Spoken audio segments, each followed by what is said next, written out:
이렇게 해서 가설 검정과 관련하여 오류 또는 검정력 등에 대해서 공부를 했는데요. 54번에 가설 검정과 관련된 용어에 대한 설명으로 틀린 것은 하면서 이제 가설 검정을 하러 들어가는 시작점에 몇 가지 용어를 물어보려고 합니다. 1번 유의 수준이라 제1종 오류를 범할 확률의 최대 허용 한계를 말한다. 맞습니다. 검정력이란 귀무가설 채택할 확률을 모수의 함수로 나타낸 것이다. 귀무가설을 채택할 확률이란 단어가 왜 이렇게 불편하죠? 우리는 귀무가설을 기각할 확률을 모수의 함수로 나타낸 것, 그래야 연구자가 원하는 검정 결과가 되는 거죠. 따라서 2번이 틀렸고요. 3번하고 4번도 읽어볼까요? 제2종 오류란 대립가설이 참임에도 불구하고 귀무가설을 기각하지 못하는 오류이다. 맞습니다. 4번 유의 확률이란 검정 통계량의 관측값에 의해서 귀무가설을 기각할 수 있는 최소의 유의 수준을 뜻한다. 이때 최소의 유의 수준이란 검정 통계량의 값을 기준으로 만들어지는 확률이기 때문에 이 값을 조금이라도 키우게 되면 H0를 기각할 수가 없는 거죠. 그 해석 때문에 최소의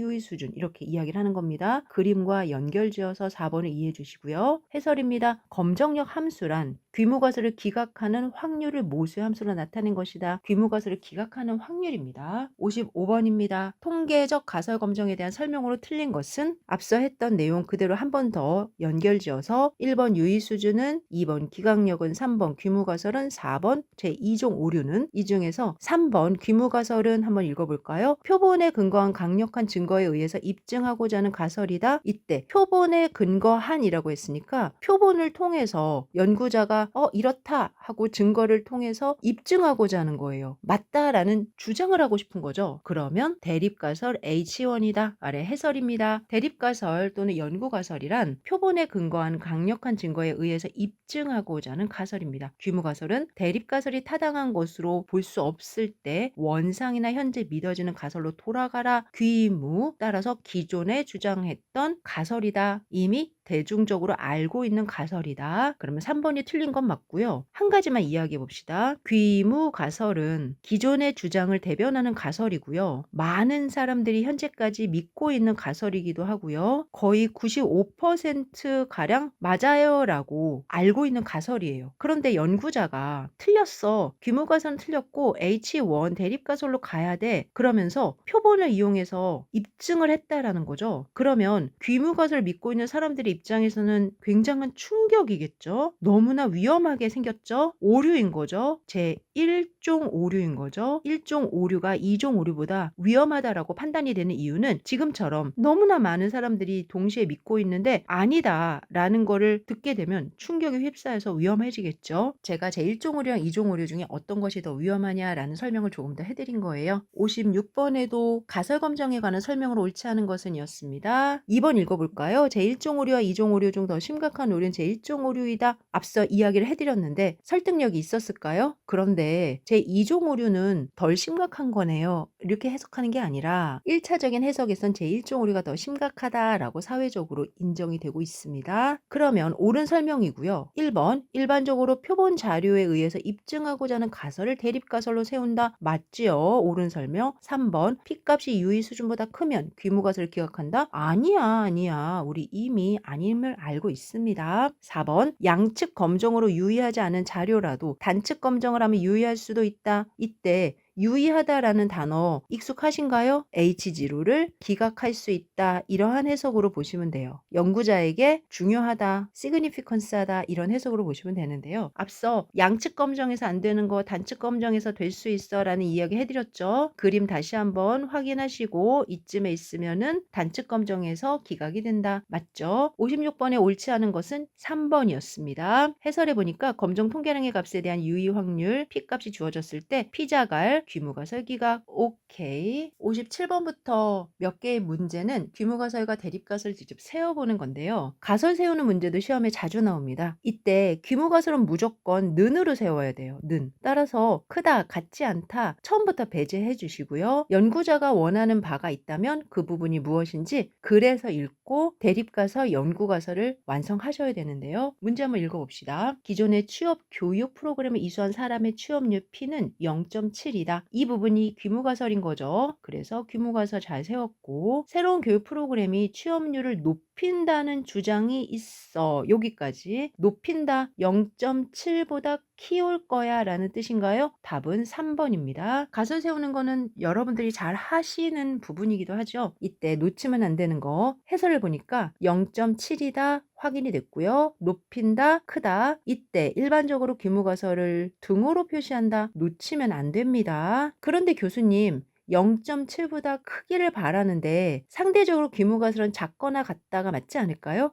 좋은 생각이에요. 분명히 그럴 수 있어요. 하지만 작거나 같다라는 걸 논의해도 결국 크다 쪽으로 입증할 거잖아요. 그러니 복잡하게 작거나 같다라고 하지 말고 같다라고 하자 이렇게 약속이 된 겁니다. 당연히 작거나 같다라고 할 수 있는 거고요. 그렇게 물어보는 문제가 뒤에 가면 하나 있습니다. 그때 또 말씀을 드릴게요. 58번입니다. 기존의 진통제는 진통 효과가 지속되는 시간이 평균 30분이고 새로운 진통제를 개발하였는데 개발팀은 이 진통제의 진통 효과가 30분 이상이라고 주장한다. 30분이고 는 30, 는 30 이상이라고 주장한다. 30보다 크다. 1번이죠. 해설에도 역시 마지막에 일반적으로 규모가설을 등호로 표시한다. 한 번 더 언급을 해 놓았습니다. 59번입니다. 남녀 간 월급여의 차이가 있다는 주장을 검증하기 위해서 사회조사를 실시하였다. 조사 결과 남자 집단의 월 평균 급여를 뮤1, 여자 집단의 월 평균 급여를 뮤2라고 한다면 규모가설은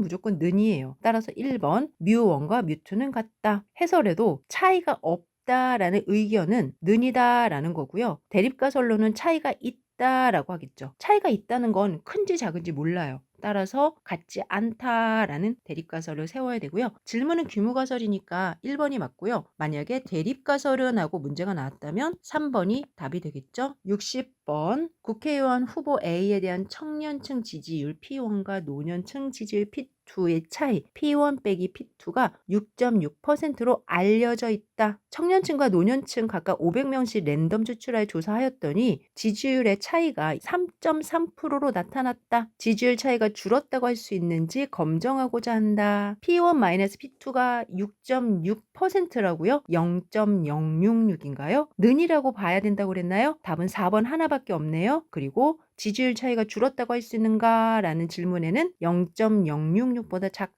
따라서 답은 4번이고요. 해설에 그 부분을 다시 한번 설명해 놓았고 맨 마지막에 일반적으로 규모가설을 등호로 표시한다. 다시 한번 강조했습니다. 이렇게 해서 규모가설, 대립가설도 잘 세우시고 계십니다. 61번부터 해서 몇 가지 특징이 있는 검정에 대해서 먼저 경험해 보는 시간을 갖도록 하겠습니다. 정규 모집단에서 취한 N개의 표본에 근거한 표본 평균과 표본 분산을 각각 계산했을 때 여기까지 여러분들 표본 평균, 표본 분산 계산하는 거 다 알고 계시죠? 앞서 실내 공간 구하면서 다 해봤고요. 그런데 통계량의 분포는 했는데 이 통계량을 보니까 뭐지? 하는 생각이 드실 거예요. 위로 올라가서 정규 모집단에서 취한이니까 뮤와 시그마를 표준 편차로 갖는 모집단이 있다. 이 모집단에서 n개를 취했다라는 거고요. 이로부터 평균을 구하는데 이 평균의 분포가 우리가 알고 있는 뮤와 루트 n과 시그마를 표준 편차로 갖는 분포잖아요. 그 분포에 맞추어서 통계량이라고 하는 걸 보니까 Z 분포로 표준화한 결과 아닌가요? X바 값이 있다면 그 X바 값은 X바에서 뮤를 빼고 표준 편차로 나눈 것. 이때 S로 나눈 걸 보니까 시그마가 없을 때 맞아요. 시그마가 없으면 시그마 대신 S를 사용해도 된다. 앞서 다 했죠. 그리고 이 값을 통계량이라고 했는데 이 분포는 했어요. 추정해서 했던 그 아이디어 그대로 다시 한번 연장하면 되는 거고요. X바의 분포를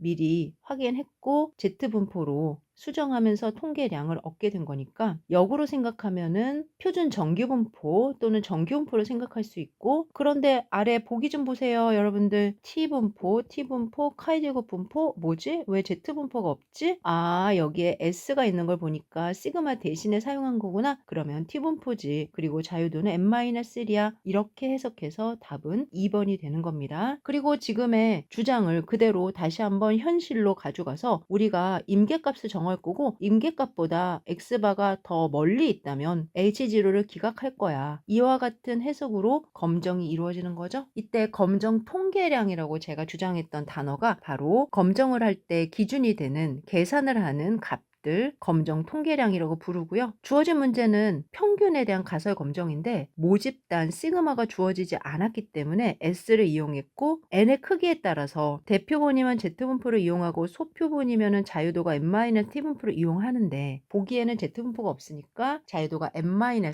t분포를 답으로 선정하고 다음 문제 풀이로 넘어가시면 됩니다. 조금이라도 정리를 해드릴 수 있는 게 뭐냐면 모집단이 있는데 이 모집단에 대해서 정규 분포야 라고 이야기를 했어요. 그러면서 시그마 제곱이 있어. 그러면 무조건 Z분포, 시그마 제곱이 없어. 그래서 S제곱을 대신해서 썼어. 그런데 표본이 크대. 대표본. 그러면 근사적으로 Z분포, 표본이 작대. 소표본. 그러면 자유도가 n-1인 T분포. 기억이 나시죠? 이처럼 모평균에 대한 가설 검정에는 조건들이 조금 있으니까 문제를 풀면서 그 조건을 활용하는 방법까지 같이 고민해 보고요. 62번에 정규 모집단의 모평균에 대한 가설 검정에서 모분선을 모르고 표본의 수가 상당히 크다. 그러면 검정 통계량의 분포는 정규 분포로 근사한다. 여기까지는 앞서서 연결해서 이해하시면 되고요. 해설해 보니까 단일 모집단의 모평균 뮤에 대한 가설 검정에서 표본의 크기가 크다는 것은 굉장히 좋은 건데 보통 표준 정규 분포로 근사해서 단 시그마 제곱이 알려져 있다. 그러면 무조건 정규 분포고요. 시그마 제곱이 알려져 있지 않은데 대표본이다. 그러면 표준 정규 분포에 근사하는 거고요. 소표본이다. 그러면 자유도가 n-인 t분포에 근사합니다.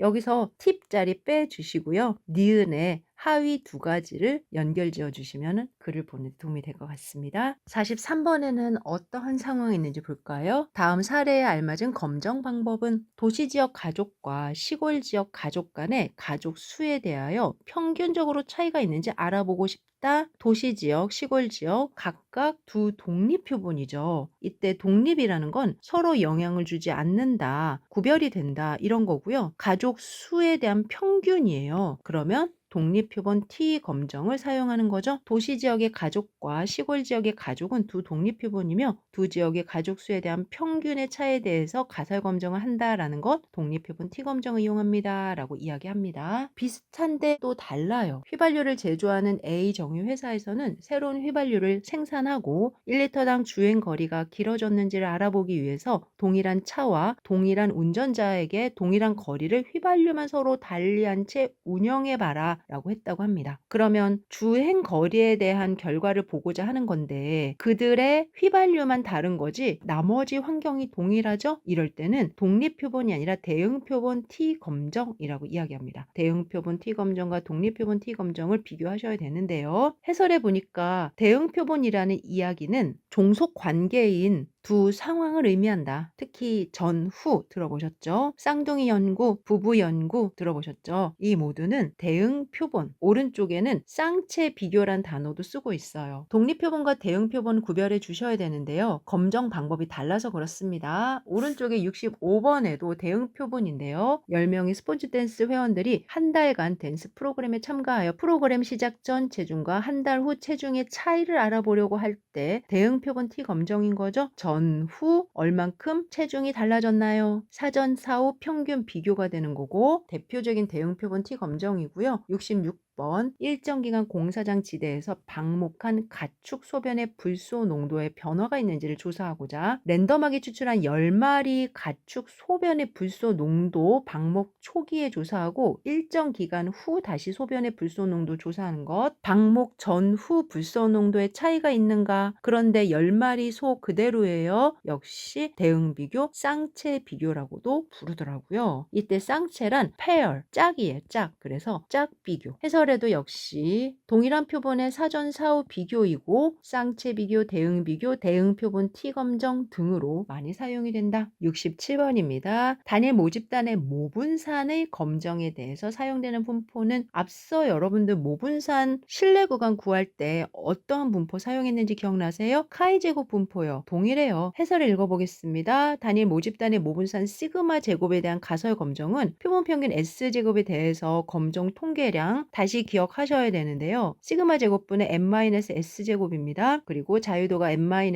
카이 제곱 분포를 이용합니다. 가설 검정에서도 실내 구간 구할 때와 같은 같은 식이 확인이 되고 같은 분포를 이용합니다. 68번 검정 통계량의 분포가 정규 분포가 아닌 검정은 정규 분포인 것 찾아보고 아닌 거 선택해 볼게요. 1번 대표본에서 모평균에 대한 검정. 대표본 n이 충분히 크고 모평균 뮤에 대한 검정인 거 중심 극한 정리를 이용하겠죠. 여하튼 정규 분포로 검정을 합니다. 대표본에서 두 모비율 차에 대한 검정. 이때도 대표본이고요. 두 모비율 차예요. 그런데 비율은 n이 충분히 크기 때문에 결국 정규 분포로 근사하게 되고 역시 정규 분포 맞고요. 3번 모집 단위 정규 분포인 대표본에서 모분산의 검정. 모분산은 무조건 카이 제곱 검정입니다. 앞서 정규 분포인 대표본이든 아니든 모분산 자체는 카이 제곱 검정이다. 다시 말하면 카이 제곱을 이용한 검정이라는 거죠. 4번 모집 단위 정규 분포인 소표본에서 모분산을 알 때 모분산을 알면 모평균에 대해서 무조건 정규 분포로 검정을 하게 되겠죠. 해설을 보니까 모집 단위 정규 분포인 대표본에서 모분산 시그마 제곱에 대한 가설 검정은 표본 분산 S 제곱에 대해서 검정 통계량 다시 한번 읽어보시고요. 자유도가 n-인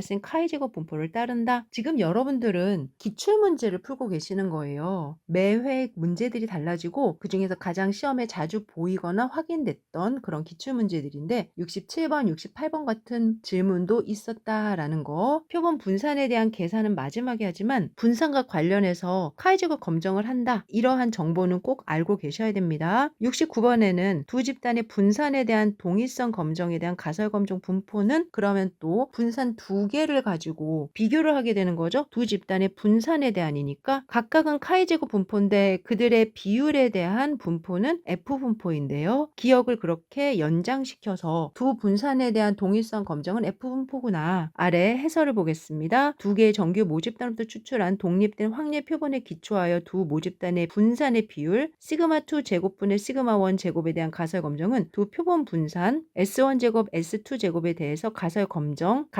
통계량 F S2 제곱분의 S1 제곱인 F 분포를 이용한다. 연결은 되시죠? 그리고 F 분포는 각각의 카이 제곱 분포의 비율을 가지고 만든 분포니까 두 개, 특히 분산 그러면 무조건 F 분포다. 그리고 가설 검정 중에서도 아노바를 사용할 때도 분산 두 개를 연결하거든요. 그러면 F 분포다. 70번입니다. 두 개의 정규 모집단으로부터 추출한 독립인 확률 표본에 기초하여 모분산에 대한 가설 시그마1 제곱과 시그마2 제곱이 같아요. 아니요, 커요. 이 부분을 검정하고자 한다. 역시 둘을 비교하고 있는데요. 시그마2의 제곱분의 시그마1의 제곱이 1이에요. 둘의 비율이 0보다 커요. 이렇게 논의를 하게 되면 이 비율에 대해서 가설 검정을 하고 싶은 거죠. 답은 F 검정. 이에 대한 해설, 앞서 했던 해설 그대로 다시 한번 확인이 가능하시고요. 71번 역시 답은 F 분포인데요. 같은 종류의 강판을 제조하는 두 개의 기계가 있다. 각각의 기계가 만들어낸 강판의 두께는 정규 분포를 따르고 이 두 대의 기계가 제조하는 강판을 표본으로 하여 어느 기계가 강판의 두께를 일정하게 만드는지에 대한 가설 검정을 할 때 이 부분을 읽어보셔야 돼요. 강판의 두께를 일정하게 만든다. 산포에 대한 이야기죠. 표준 편차 또는 분산에 대한 의견을 묻고 비교할 것 같죠. 역시 F 분포입니다. 해설을 읽어보니까 강판의 두께가 일정하다는 의미는 강판의 분산과 관계가 되고요. 두 대의 기계로부터 제조된 강판의 두께가 일정한지를 비교해야 된다. 두 분산의 비가 같다. 아니다. 다르다. 등과 같이 두 분산 비에 대한 검정 통계량을 이용하기 때문에 F 분포를 활용하게 됩니다. 이렇게 F 분포에 대한 질문도 시험에 자주 보이고요. 그 가능성을 잊지 마셔야 됩니다. 72번 집단 A에서 크기 NA의 임의표본과 집단 B에서 크기 NB의 임의표본을 추출해서 두 집단의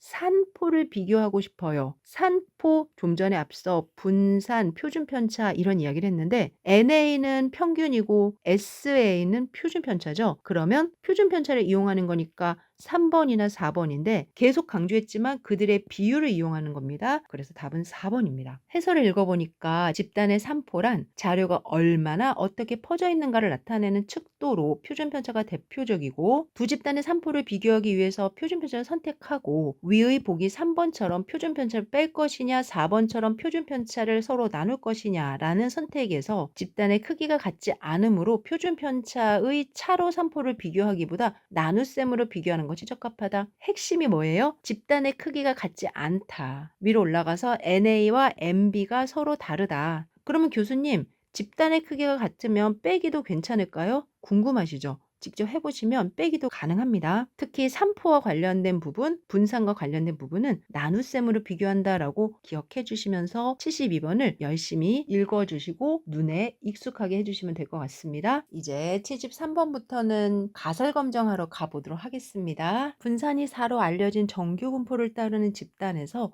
크기가 25인 표본을 추출하였습니다.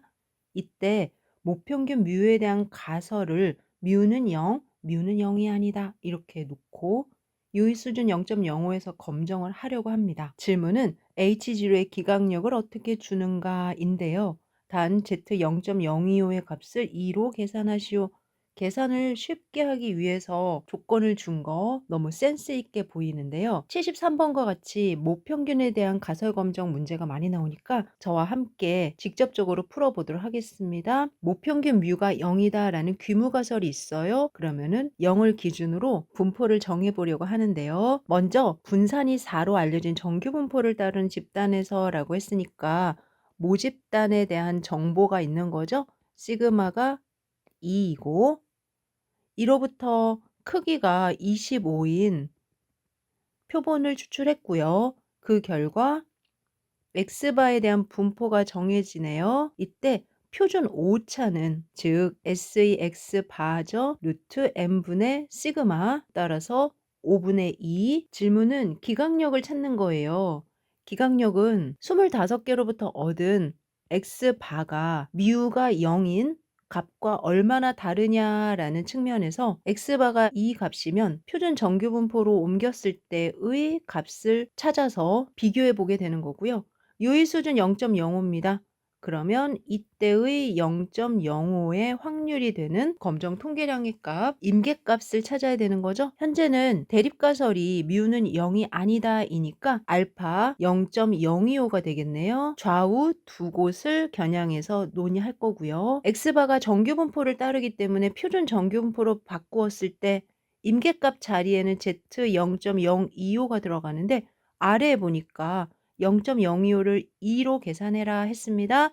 그러면 2로 정해놓고 2를 기준으로 오른쪽 어딘가에 있거나 왼쪽 어딘가에 있다. 두 곳이 필요해요. 여러분들 두 곳. 그래야 0.05에 상응하는 거예요. 이렇게 기각력이 다 구해졌습니다. 현실적으로 x바가 얼마인지 확인해서 기각력 안에 들어가면 h0를 기각한다. 이때 오른쪽에 들어갈 수도 있고 왼쪽에 들어갈 수도 있습니다. 그렇다면 2보다 크거나 마이너스 2보다 작아야 되는 거죠. 그렇다면 절대값으로 표현해 놓은 2번이나 1번을 찾아야 되는 거죠. 정보에는 x바의 절대값입니다. 따라서 2에 상응하는 이 값을 찾는 것이 우리가 해야 될 일입니다. 임계값을 직접 찾아보는 시간입니다. 즉, 이 값은 얼마예요? x바에서 0을 빼고 5분의 2. 그 결과가 2더라. 따라서 x바는 5분의 4, 즉 0.8인가요? 답은 2번이 되겠네요. x바의 절대값이 0.8보다 크다. 즉 x바가 0.8보다 크거나 또는 x바가 마이너스 0.8보다 작다. 73번을 기준으로 모집단에서 25개를 뽑은 x바가 어느 위치에 있는지 기각력 찾고 그 기각력에 상응하는 x바의 표현까지 유도했는데 이해가 되실까요? 보통 검정 통계량이 값이라고 해서 오른쪽에 있는 것처럼 z값에서 결과를 묻게 되는데 73번은 x바의 분포로 물어봤습니다. 어떤 거든 두 가지 다 질문의 소지가 되고요. 해설을 보겠습니다. 모평균 시그마 제곱이 알려진 경우에 가설 검정에서 검정 통계량은 z값이고요. 양측 검정으로서 5% 기각력이니까 0.025를 임계값으로 찾아야 되는 거죠. 그 결과 2라고 선택했고요. 질문은 x바의 범위였어요. x바만 두고 식을 찾아본 결과 0.8이었다. 그런데 오른쪽에 있는 것처럼 검정 통계량 Z에 해당하는 것은 하고 Z를 직접 물어볼 때도 있습니다. 보통은 75번 같은 문제를 조금 더 선호하는 경향이 있는데요. 74번 문제 역시도 앞서 풀었던 x바에 대한 범위이고요. 모분산이 4인 정규분포를 따르는 표본 4개를 뽑은 거죠. 그러면서 모평균 뮤에 대한 가설 검정을 세우고 싶고 유의 수준 0.05에서 기각력을 찾아봐라. 앞서 했던 과정을 반복한다면 결과적으로는 뮤가 3이하를 기준으로 그림을 그리면 되고요. 조건에는 단측 검정이 보입니다. 따라서 3보다 작은 쪽으로 그래프가 이루어질 거다. 또한 단측 검정이니까 임계값은 0.05에 상응하는 값이어야 되겠죠? 마이너스 1.645로 들어가면 될 것 같아요. 이때 아래쪽으로 Z분포 하나만 더 그려주시고요.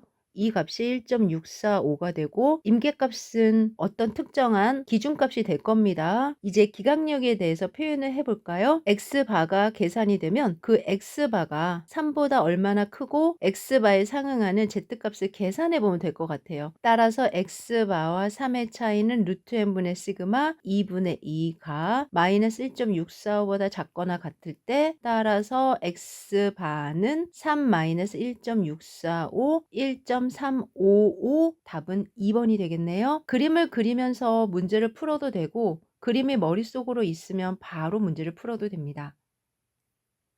해설해 보니까 모분산 시그마 제곱이 알려진 경우의 가설 검정에서 검정 통계량, 이때 검정 통계량은 Z값이고요.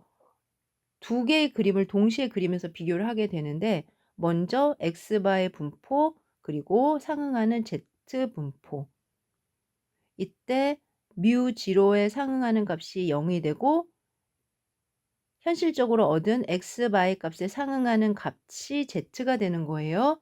그리고 임계값을 기준으로 현재는 단측 검정 중에 작은 쪽이니까 왼쪽에 보세요. 바로 마이너스 1.645보다 작아야 된다. 그래서 X바가 현실적으로는 1.355보다 작으면 된다. 혹시 교수님 작거나 같다 이렇게 등호가 있거나 하는 질문일 땐 어떡하죠? 동시에 물어보진 않아요. 예를 들어서 1번에는 작거나 같다, 2번엔 작다. 둘 중에 뭐냐? 이렇게 물어보진 않으니까 걱정하지 마시고요. 앞서 73번, 74번 풀 때는 등호가 다 없었어요. 혹시 없는 건가요? 그렇진 않아요. 등호를 담고 임계값을 정합니다. 따라서 그 등호까지를 임계값 안에서 H0를 기각하게 되어 있으니까 굳이 너무 집중하지 마라 라는 말씀을 드린 거고요. 평균이 뮤이고 분산이 9인, 따라서 표준 편차는 3인 거죠. 정규 모집단에서 크기가 100인 확률 표본으로부터 X바를 얻었는데 가설인즉 뮤는 0이다, 뮤가 0보다 크다, 유의수는 0.05에서 검정할 경우 기각력을 1.645보다 큰 것으로 했을 때 검정 통계량 Z에 해당하는 것은 같은 문제인데 질문이 다른 거죠. 역시 0을 기준으로 그림을 그릴 거고요. 그 아래에는 Z를 표기해 주시고 플러스 1.645 Z에 해당하는 값이니까 X바가 있다면 어떻게 되느냐? 루트 n분의 시그마가 표준 편차로 필요한 거죠? 10분의 3. 그러면 이제 식을 세워볼까요? X바에서 0을 빼고 10분의 3, 3분의 10 X바, 답은 4번이네요. 바로바로 짝이 지어지고 계산이 되는 거죠. 다시 한번 말씀드리지만 현재의 X바와 표준 정규분포로서의 Z값 둘을 동시에 두고 문제를 풀면 바로 해결이 된다. 해설입니다. 정규 모집단에서 표본 평균을 이용한 Z 검정으로 검정 통계량 Z를 구하게 되는데 이 식에 직접 넣어서 시그마가 3이고 표본의 크기가 100이고 Z분포에서 임계값 1.645 따라서 3분의 10 X바이다. 잘 계산하셨고요.